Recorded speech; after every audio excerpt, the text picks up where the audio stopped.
Stretching the capabilities of this voice actor. Oh well, it's your funeral.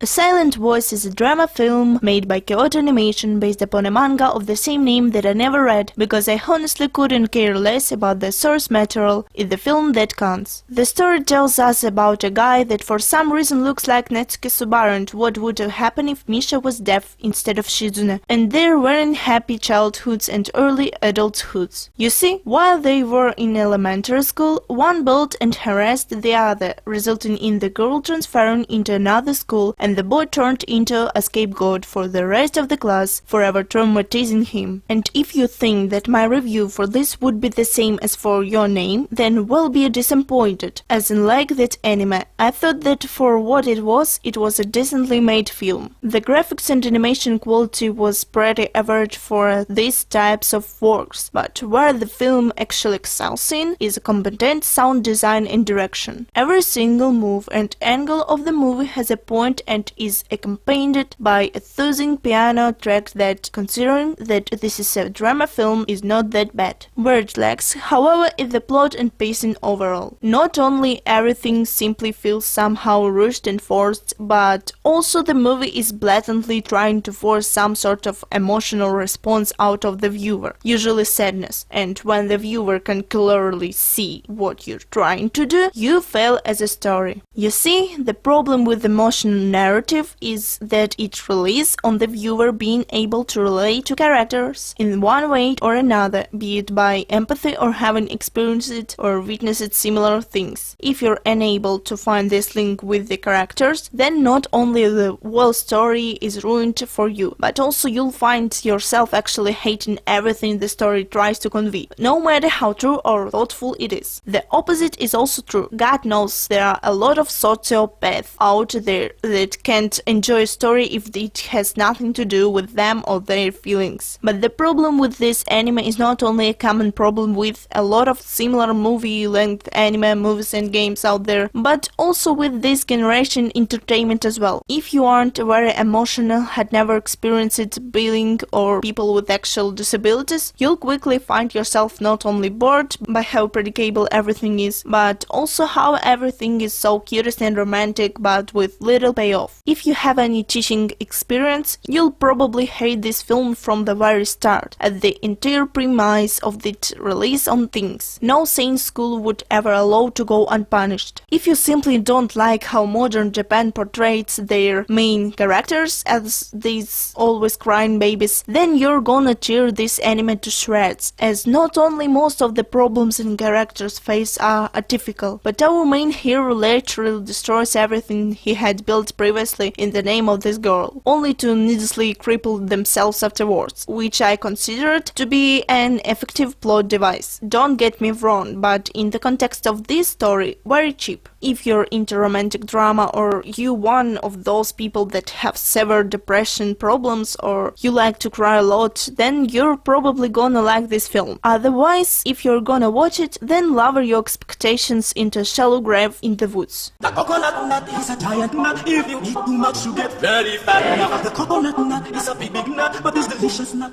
is not a nut.